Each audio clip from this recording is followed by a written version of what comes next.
अस्सलामु अलैकुम व रहमतुल्लाहि व बरकातुहू। अल्हम्दुलिल्लाह कफ़ा व सलामुन अला इबादिल्लज़ीना इस्तफ़ा अम्मा बाद। अऊज़ु बिल्लाहि मिनश शैतानिर रजीम। बिस्मिल्लाहिर रहमानिर रहीम। या अय्युहल्लज़ीना आमनू इस्बिरू व साबिरू व राबितू वत्तक़ुल्लाहा लअल्लकुम तुफ्लिहून। सदाकाल्लाहुल आज़ीम।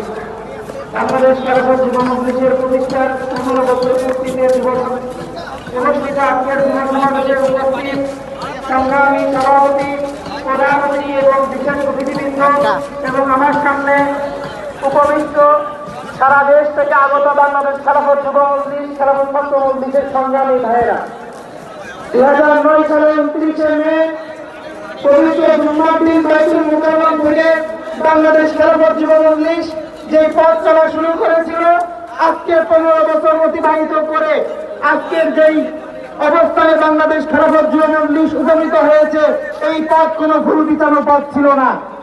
এই পথ লাল গালিচা বিছানো কোনো পথ ছিল না। ঘাত প্রতিঘাত জুলুম নির্যাতনের পথ পাড়ি দিয়ে বাংলাদেশ খেলাফত যুব মজলিস আজকের এই পর্যায়ে উপনীত হয়েছে।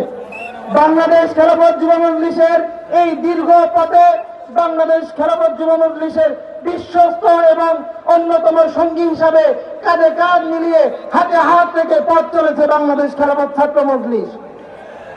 বাংলাদেশ খেলাফত ছাত্র মজলিস আজকের এই যুব সমাবেশ থেকে ঘোষণা করছে, আগামী দিনে যুব মজলিসের দিন বিজয়ের প্রত্যেকটি সংগ্রামে, প্রত্যেকটি লড়াইয়ে বাংলাদেশ খেলাফত যুব মজলিস, বাংলাদেশ খেলাফত ছাত্র মজলিস যুব মজলিসের কাঁধে কাঁধ রেখে হাতে হাত রেখে প্রত্যেকটি সংগ্রাম লড়াইয়ে একসাথে লড়বে ইনশাআল্লাহ।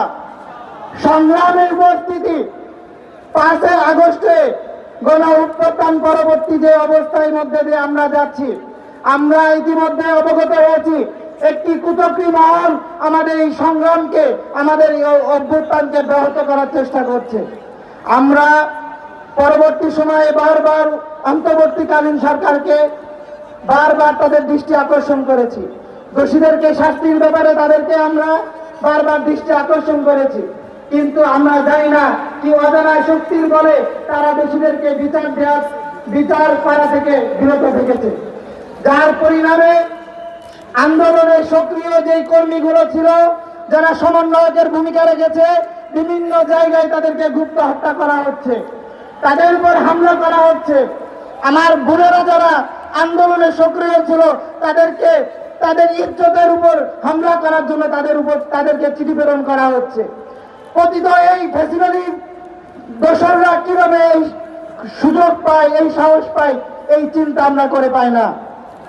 আজকে এই সমাবেশ থেকে আমরা স্পষ্ট বলতে চাই, আপনারা সাপ মেরেছেন, সাপের বাচ্চাকে কেন রেখে দিয়েছেন? সাপের বাচ্চা তার ধোঁয়া তুলবেই। আগুন নিভিয়েছেন, আগুনের ছাই থেকে আগুনের যেই বাষ্প আছে সেটাকেও নিভিয়ে দিতে হবে। যদি আপনারা আন্দোলনকারীদেরকে নিরাপত্তা দিতে ব্যর্থ হন, তাহলে ছাত্র সমাজ যেভাবে ফ্যাসিবাদের বিরুদ্ধে রুখে দাঁড়িয়েছে, বুকে তাজা রক্ত দিয়ে তাদেরকে বিতাড়িত করেছে, প্রশাসনের সকল জায়গা থেকে, পুলিশ থেকে, প্রশাসনের যে সকল জায়গায় ফ্যাসিবাদের দোষররা রয়েছে, ছাত্র সমাজ আবার ঐক্যবদ্ধ হয়ে এই ফ্যাসিবাদের দোষরকে বিতাড়িত করার জন্য নতুন সংগ্রাম করবে ইনশাআল্লাহ। সকলকে বলতে চাই, এই ভূখণ্ডের মানুষ বারবার রক্ত দিয়েছে, সংগ্রাম করেছে, কিন্তু তাদের কাঙ্ক্ষিত যে সমাজ ব্যবস্থা, রাষ্ট্র ব্যবস্থা, সেখান থেকে তারা বঞ্চিত হয়েছে। আমরা মনে করি মানুষের অধিকার ইনসাফপূর্ণ এবং ন্যায় ভিত্তিক একটি সমাজ ব্যবস্থা শুধুমাত্র খেলাফত ভিত্তিক সমাজ ব্যবস্থার মাধ্যমেই হতে পারে। এই জন্য বাংলাদেশ খেলাফত ছাত্র মজলিস ছাত্র সমাজকে আহ্বান করছে, আসুন হাতে হাত রাখি, আগামী দিনে সমাজ বিনির্মাণের জন্য একটি আদর্শ রাষ্ট্র সমাজ প্রতিষ্ঠা করার জন্য নিজেদেরকে দিন বিজয়ের কর্মী হিসেবে গড়ে তুলি। এই সমাজ ভাঙতে হবে, দিনের বিজয় আনতে হবে। ভাঙতে গেলে বাঁধবে লড়াই, সেই লড়াইয়ে জিততে হবে। সেই লড়াইয়ে জিতবে কারা? দিন বিজয়ের সৈনিকেরা। নাসরুম মিনাল্লাহি ওয়া ফাতহুন করিব। ওয়া বাশশিরিল মুমিনিন। আসসালামু আলাইকুম ওয়া রাহমাতুল্লাহ।